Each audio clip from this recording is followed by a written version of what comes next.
ធ្វើ poster คลิกชูแบบนี้ฮะก็มีเพียบแต่เตียงครั้งเหมือนแต่ยังไม่ได้คอมเมนต์สาวบงแต่กดโหลดสกินแข็งอ่ะกูแต่เจ็ดเฟิร์มเนี่ยมวยมาอะไรบางมาปีระเบียบเฟิร์มง่ายๆสู้ๆจมูกหย่อมดมบงต่อเนี่ยตัวโจក្នុងកម្មវិធីមួយឈ្មោះ Time Pinterest ដើម្បីទៅទាញយករូបភាពคลิกชูแบบយើងជាមុនសិនអញ្ចឹងក្នុងនោះបងអាចទាញជាកត្រកបែបអញ្ចេះ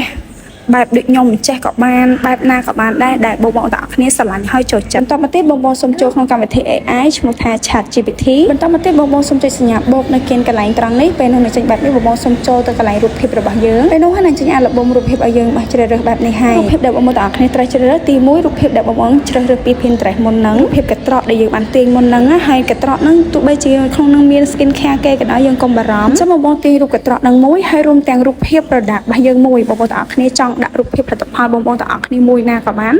តែទាញដាក់ចូលក្នុងជាមួយគ្នាណាតែពេលដែលបងទាញហើយនឹងចេញរូបភាពរបស់យើងនៅលើ AI បែបនេះហើយអញ្ចឹងបងសូមសរសេរអក្សរឲ្យលម្អិតប្រាប់ AI ថាសូមយករូបភាពពណ៌សយកទៅដាក់ក្នុងកត្រកប្រប់កាច់ឈូកបងត្រូវសរសេរលម្អិតបែបហ្នឹងពេលបងសរសេរហើយបងគ្រាន់ចុចសញ្ញាព្រួយមកពេលនោះរងចាំតែបន្តិច AI នឹងចេញ result ឲ្យបងទាំងអស់គ្នាឃើញហើយជំហានបន្តបងចុច save នៅផ្នែកខាងក្រៅមកហើយសូមថយក្រោយចូលក្នុងកម្មវិធីមួយទៀតឈ្មោះថា Gemini នេះក៏ជាប្រភេទកម្មវិធី AI ដូចគ្នាអញ្ចឹងបងទាំងអស់គ្នាសូមចុចសញ្ញាបូកមកហើយទាញយករូបភាពដែលយើងបានធ្វើក្នុង ChatGPT ហើយមុនហ្នឹងដាក់ចូលមកបន្តមកទៀតបងសូមសរសេរអក្សរលម្អិតប្រាប់ AI ឲ្យសរសេរអក្សរនៅលើរូបភាពរបស់យើងថា